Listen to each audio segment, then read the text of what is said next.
Hola mis hermanos en Cristo, mis amigos, testigos de Jehová que puedan estar viendo este canal. Aquí estamos con la tercera parte de este tema tan interesante, tan importante que tiene que ver con el Gehenna. Eh, la pregunta que se hace a través de todo de todos los videos que estamos haciendo en esta ocasión eh, es si el Gehenna es muerte eterna o tormento eterno. ¿Qué nos enseña la parábola del hombre rico y Lázaro sobre el tormento eterno? Ahí podemos ver una ilustración donde se ve a Lázaro observando al hombre rico cómo come y se sacia hasta quedar hartado de tanto alimento. Podemos ver en la figura, en la imagen, en la ilustración, cómo un siervo, un esclavo seguramente le lleva más alimento para que siga comiendo. Y vemos a Lázaro que desea saciarse de esos alimentos, por lo menos de, como dice el relato, de lo que cae de la mesa, de las migas, de las migajas. Sin embargo, no recibe nada. Pero antes de pasar a este relato, quiero recordar un puntito que analizamos en el video anterior. ¿Recuerdan lo que decía Eclesiastés capítulo 9 versículos 5 y 6? Dice, porque los vivos saben que han de morir, pero los muertos no saben nada, y no hay ya paga para ellos, pues se perdió su memoria. Tanto su amor como su odio como sus celos, a tiempo que pereció, y no tomarán parte nunca jamás en todo lo que pasa bajo el sol.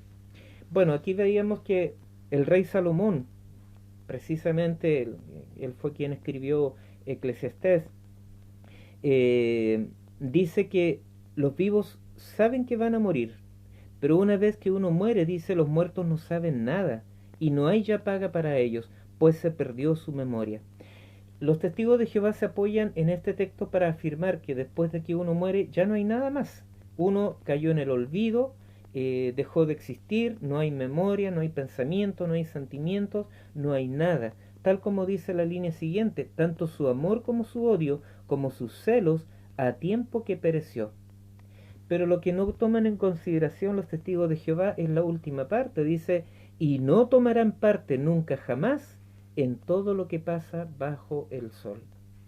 Sin embargo, debemos recordar un punto importante, que acá dice, en todo lo que pasa bajo el sol.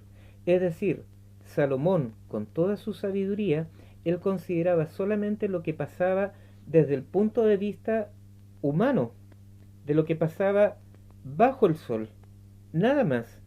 Él no estaba viendo más allá de lo que pasaba en el ambiente espiritual. Eso Salomón no lo veía y no tenía conocimiento acerca de eso. Sin embargo, ¿quién tenía realmente conocimiento de lo que pasa en el ámbito material como también en el ámbito espiritual? En Mateo 12:42, en la traducción del Nuevo Mundo, dice, y en el juicio la reina del sur se levantará con esta generación y la condenará, porque ella vino desde el último rincón de la tierra para oír la sabiduría de Salomón. Pero fíjense, aquí tienen a alguien que es más que Salomón. ¿Quién era ese personaje que era más que Salomón? Jesús. Jesús era más que Salomón. Él venía de los cielos y por tanto él conocía la realidad de lo que sucede verdaderamente al momento de morir. Y también en el Evangelio de Lucas, capítulo 11 versículo 31, también de la traducción del Nuevo Mundo, dice, y en el juicio la reina del sur se levantará con los hombres de esta generación y los condenará, porque ella vino desde el último rincón de la tierra para oír la sabiduría de Salomón. Pero fíjense, aquí tienen a alguien que es más que Salomón, nuevamente haciendo alusión a Jesucristo. Entonces, Jesucristo conocía, y vuelvo a recalcarlo, conocía lo que sucedía en el ámbito material, visible, terrestre, como también en lo que sucedía en el ámbito espiritual, celestial. Él sabía, conocía todos estos hechos.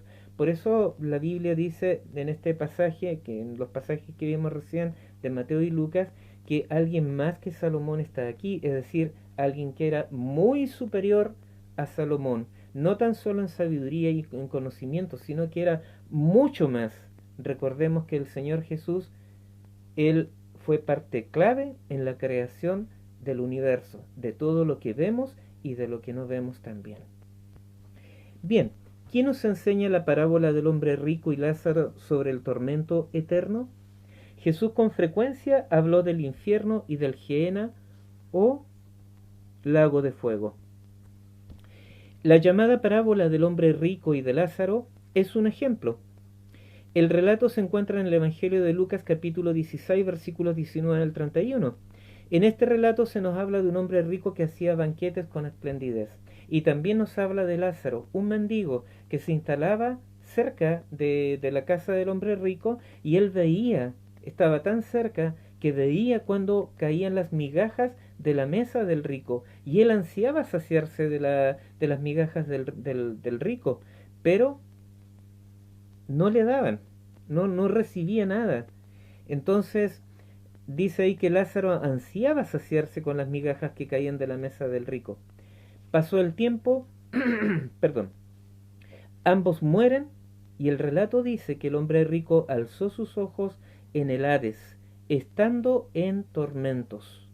En cambio Lázaro fue llevado por los ángeles al seno de Abraham.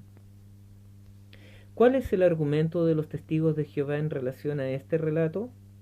En el libro Razonamiento, en la página 192, encontramos el siguiente comentario de la organización Watchtower, la organización de los testigos de Jehová. Dice: si se tomara literalmente, eso significaría que los que experimentan el favor divino cabrían todos ante el seno de un hombre, Abraham, que el agua en la punta de un dedo no sería evaporada por el fuego del Hades, que una simple gota de agua aliviaría a alguien que estuviera sufriendo allí. Eso es lo que dice en este caso el cuerpo gobernante de los testigos de Jehová. Ante el primer argumento presentado por la organización de los testigos de Jehová, la respuesta es la siguiente. La palabra seno, ¿de dónde viene esa palabra? En el diccionario Vine del Nuevo Testamento. ¿Por qué cito con frecuencia de esta publicación? O también de la concordancia exhaustiva de Strong. Es por el hecho de que estos dos libros, estas dos publicaciones, las utiliza mucho la organización Watchtower para apoyar muchas de sus creencias, sacándolas de contexto y saca solamente lo que a ellos les conviene, pero no muestran la totalidad. En este caso yo estoy mostrando el comentario completo del diccionario Vine con respecto a la palabra seno. Eso se llama honestidad. Voy a ponerme mis lentes para leer porque... Colpos, G2859 en la concordancia exhaustiva de Strong. Se traduce ensenada, en Hechos 27:39. El vocablo castellano golfo está relacionado con esta raíz. Véanse regazo, seno. Colpos significa A, la parte frontal del cuerpo entre los brazos. De ahí reclinarse en el seno se decía de aquel que se reclinaba de tal manera a la mesa que su cabeza venía a cubrir el seno del que tenía delante. Por ello se utiliza en sentido figurado de un lugar de bendición con otro, como con Abraham en el paraíso. Plural,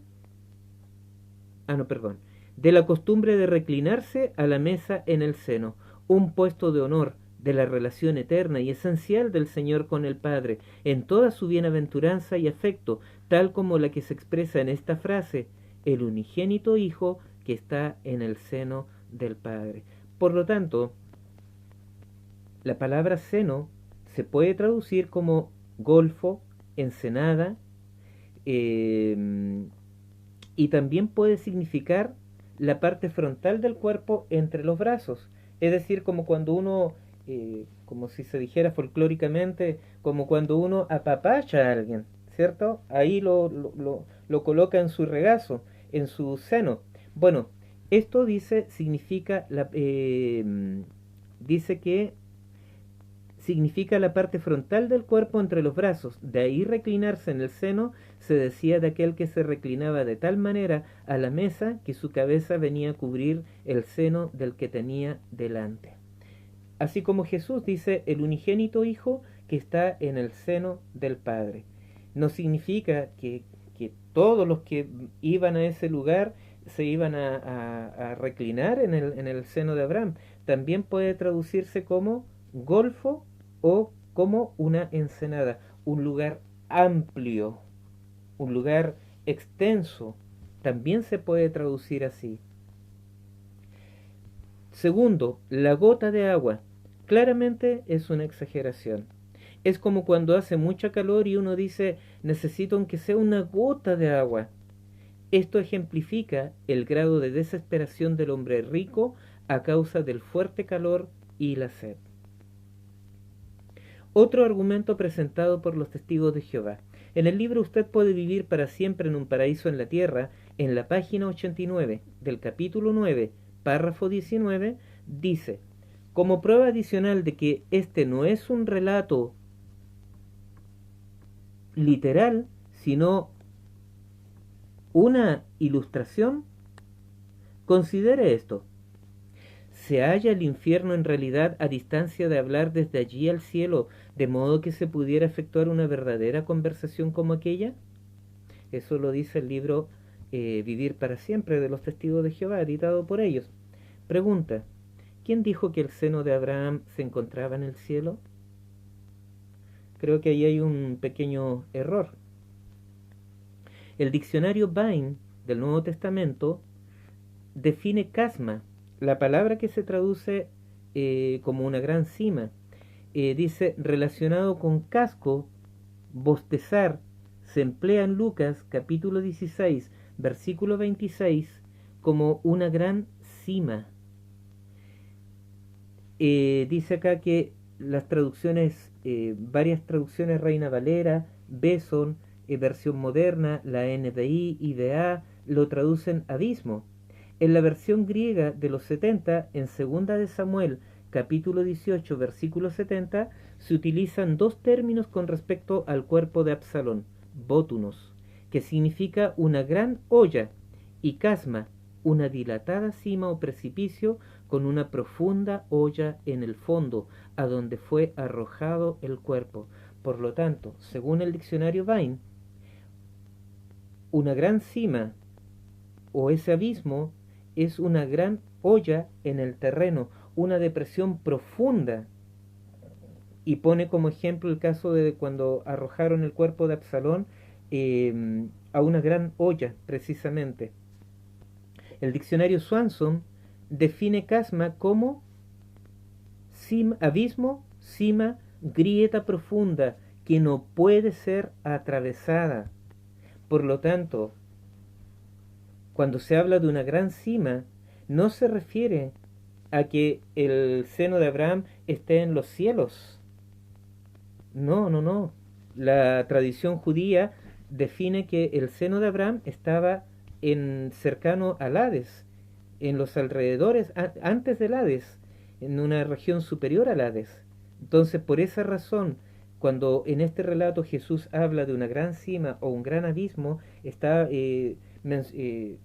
se puede ver que tanto el hombre rico como Abraham se pueden comunicar, probablemente a gritos, pero se pueden comunicar, porque hay un gran abismo, hay una gran depresión, una grieta profunda entre ambos que impide que puedan pasar de un lugar a otro. Cuarto argumento de los testigos de Jehová. Note lo que se dice acerca del rico. Esto lo dice el libro ¿Es esta vida todo cuanto hay?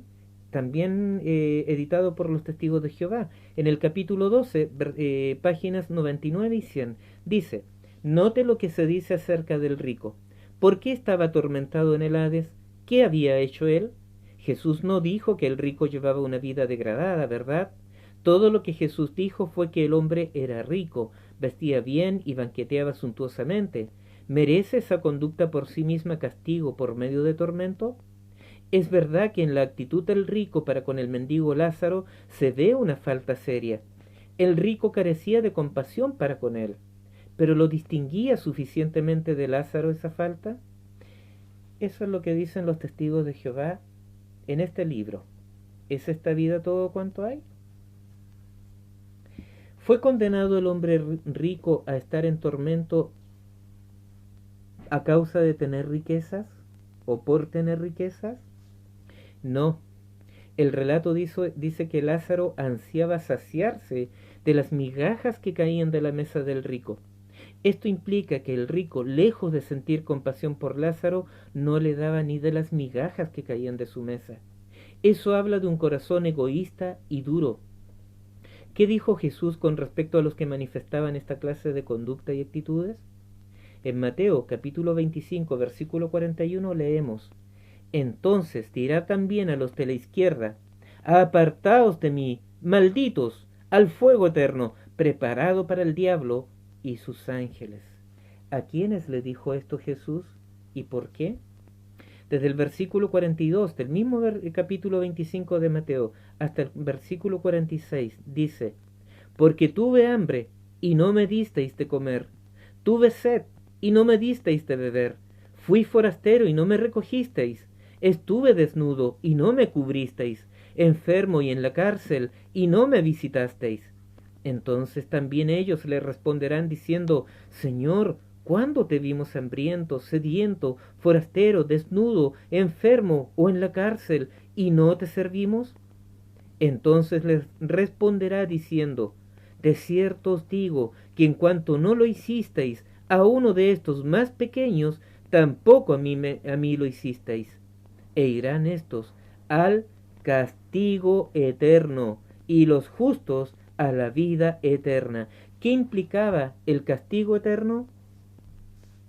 Entonces dirá también a los de la izquierda: Apartaos de mí, malditos, al fuego eterno, preparado para el diablo y sus ángeles. ¿Cuál fue el motivo? Tal como Jesús dijo: Tuve hambre y no me disteis de comer, tuve sed y no me disteis de beber, fui forastero y no me recogisteis, estuve desnudo y no me cubristeis, enfermo y en la cárcel y no me visitasteis. Ese fue el pecado, parte del pecado que cometió el hombre rico. Lázaro tenía hambre y no le dio de comer, tenía sed y no le dio de beber, desnudo y no me cubristeis, enfermo y no hizo nada por él, no lo recogió, no se compadeció de Lázaro. Ese fue el pecado del hombre rico, no sus riquezas. El rico y Lázaro eran ambos israelitas, por lo tanto hermanos, miembros del hasta ese momento pueblo escogido por Dios. Lázaro, como tantos otros israelitas, había caído en desgracia. Por tanto, era obligatorio para el rico, que tenía los medios de esta vida, ayudar a su hermano que pasaba necesidades, pero no lo hizo. Ese fue el pecado del hombre rico. En Primera de Juan leemos lo siguiente: El que practica el pecado es del diablo, porque el diablo peca desde el principio. Para esto apareció el Hijo de Dios, para deshacer las obras del diablo. Todo aquel que es nacido de Dios no practica el pecado, porque la simiente de Dios permanece en él, y no puede pecar, porque es nacido de Dios. En esto se manifiestan los hijos de Dios y los hijos del diablo. Todo aquel que no hace justicia y que no ama a su hermano, no es de Dios. El que practica el pecado es del diablo. El diablo tiene paternidad sobre todo aquel que peca. Y dice después: en esto se manifiestan los hijos de Dios y los hijos del diablo. Todo el que no hace justicia y que no ama a su hermano, no es de Dios. ¿De quién es? Del diablo. Aquí vemos al menos dos cosas importantes. No existen los pecados menores. No existen las mentiras blancas, las mentiras negras. No existe. El pecado es pecado. Y quien practica el pecado, es decir, quien hace del pecado una práctica, una forma de vida, es del diablo.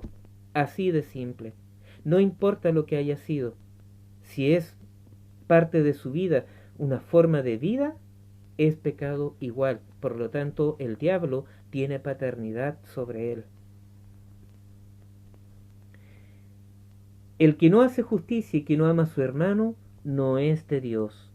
En diferentes lugares de la Biblia se recalca este hecho. Otro ejemplo es el que se encuentra en la carta de Santiago, en el capítulo 2, versículos 15 al 17. Allí leemos: y si un hermano o una hermana están desnudos y tienen necesidad del mantenimiento de cada día, y alguno de vosotros les dice: id en paz, calentaos y saciaos, pero no les dais las cosas que son necesarias para el cuerpo, ¿de qué aprovecha? Así también la fe, si no tiene obras, es muerta en sí misma. Aquí está hablando de la fe, pero pone una ilustración poderosa. ¿Cuál es esa ilustración? La de un hermano o una hermana que están desnudos, es decir, que no tienen lo suficiente para cubrirse y que tienen necesidad de mantenimiento. ¿Podría uno ver un hermano o a alguien padecer necesidad y decirle: anda en paz, tranquilo, caliéntate, sáciate, come harto, y no darle las cosas que son necesarias para el cuerpo? ¿De qué provecho es decirle eso? No es de ningún provecho. Entonces dice: así también la fe, si no tiene obras, es muerta. El rico era judío, descendiente de Abraham, pero Abraham, dice la Biblia, que es el padre de la fe. Y el hombre rico no actuó de buena manera.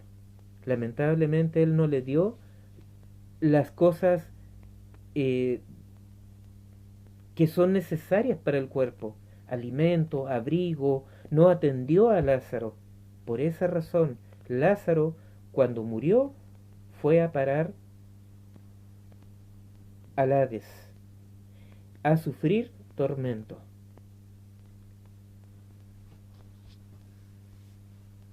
Por tanto, cuando la organización de los testigos de Jehová, la Watchtower, hace la siguiente afirmación: todo lo que Jesús dijo fue que el hombre era rico, vestía bien y banqueteaba suntuosamente, ¿merece esa conducta por sí misma castigo por medio de tormento?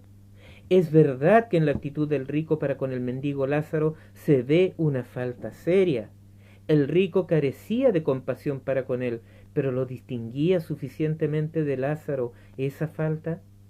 ¿De quién parecería venir semejante afirmación? ¿De Dios? ¿De una organización que dice ser representante de Dios en la tierra? ¿O del padre de la mentira? Les animo a pensar en ese hecho y en todo lo que hemos considerado hasta el momento. A todos ustedes, testigos de Jehová, abran los ojos, despierten. Yo considero real este relato por tres razones. Yo no considero que sea una simple parábola. Considero que fue un hecho de la vida real mencionado por Jesús. Primero, se utilizan nombres propios. Jesús en ninguna parábola utilizó nombres propios. Y aquí utilizó los nombres de Abraham, un personaje histórico que está en la Biblia, y de Lázaro, una persona que existía, una persona que fue un mendigo. No da el nombre del hombre rico, pero sí da el nombre de Abraham y de Lázaro. Por lo tanto, desde ese punto de vista, este relato no es una parábola. En segundo lugar, el hombre rico no deseaba que ninguno de sus hermanos fueran a parar a ese lugar, de tal manera que le pedía a Abraham, pero con urgencia, que enviara a Lázaro a avisarle a sus hermanos de la realidad de aquel lugar. Tercero, porque Jesucristo, si esta fuera una parábola, Jesús siempre sacó sus parábolas de hechos reales, de la vida real y no de la ciencia ficción. Jesús nunca necesitó inventar cosas que no existieran. Él siempre habló de la vida real, de hechos reales, de hechos que acontecían en la vida real. La parábola de la cizaña, la parábola del sembrador, la parábola de la perla de gran precio, tantas parábolas, pero siempre las sacó de la vida real. Por lo tanto, esto que para muchos es una parábola, para mí es una historia de la vida real, algo que aconteció, algo que Jesús observó y que mencionó, que contó, para que nosotros supiéramos lo que sucede después de que uno muere, que existe un cielo, que existe un infierno, que existe el lago de fuego, donde van a ir a parar todos aquellos que son hijos del diablo. Todos aquellos que no hacen justicia, todos aquellos que no aman a sus hermanos, todos aquellos que no aman a su prójimo, van a ir a parar al lago de fuego. Momentáneamente van a parar al Hades, un lugar de tormento.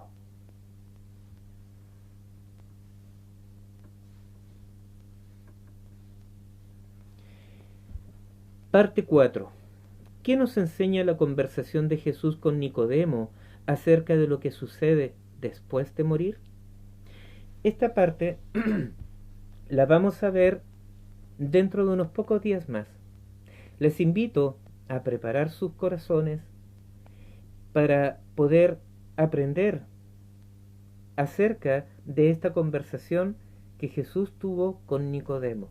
Nicodemo fue y buscó a Jesús y le preguntó acerca de lo que era nacer de nuevo. Pero ahí aprendemos una gran lección.